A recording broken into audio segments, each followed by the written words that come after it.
Hi YouTube, this is the sew along for Butterrick 5652, and it's for the tunic. Now my bias bind, I cut out, my bias binding is done, thank you, and I stitched. I got the front piece, and the front piece was not cut on the fold. So I got the front piece and I stitched, just like it said on the directions. I put my two right sides together and I stitched from this dot all the way down. They also had the instructions for the long one where you stop at the dot at the split, but you go all the way down on this one. Now what I'm going to do is I'm getting ready to put my pockets on. And I traced the dots on the wrong side here, and I really don't want to put it on here. I just don't want to do it.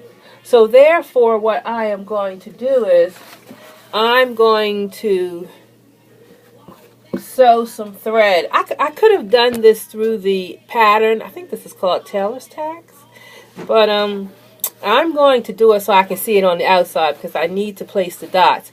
So I'm going to look for this dot, put my needle through it, but I'm going to come right back out here. And there's no knot in my thread, it's doubled. And I'm just going to get to the end. I'm a little too far to the end. Have a little, you don't want it to come out. Have like an inch, have about 2 inches tail. And then I'm going to go back in the way I came. And I'm going to go back like that. And I'm going to make like a circle. Then what I'm going to do, I'm going to cut about that much off. Now you can do this to mark it through the pattern. But if you were in the pattern, you would cut it like, cut the circle, but you don't really have to. I just want to mark where my pockets fall. I could also, I put a pin, I kind of put a pin there, but then, you know, when you're working, if the pin comes out, I think it's better to mark it.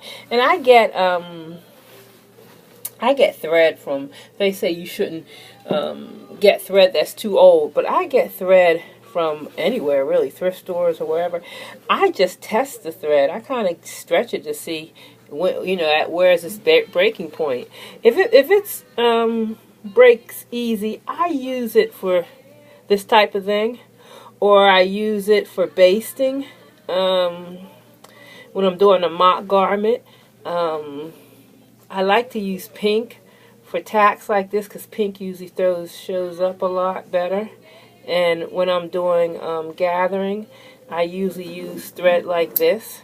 So thread, you know, they say don't buy certain threads, but yeah, I mean, you can also, I mean, it has its use. I wouldn't use it for my garment if it was weak. But I've had some new cheap thread that was kind of weak. So, and I've had some old thread that was like, the serger thread, I think the serger thread, the older serger thread, I think is stronger than the newer serger thread. Because you can get serger thread, but someone said that serger thread is meant to work with at least 3 spools. So it's not going to be very strong to begin with. So I don't know.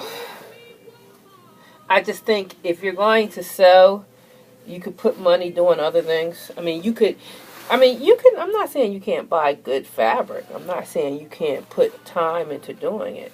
But there's a limit into what I want to spend when I sew. And I try to get the best value possible. Because if I spend, I'm not saying a little bit, but if I don't spend as much, I have money for other things. So, anyway. So this is what my this is what my tacks look like there and here. And you have two pockets, and your pockets were cut out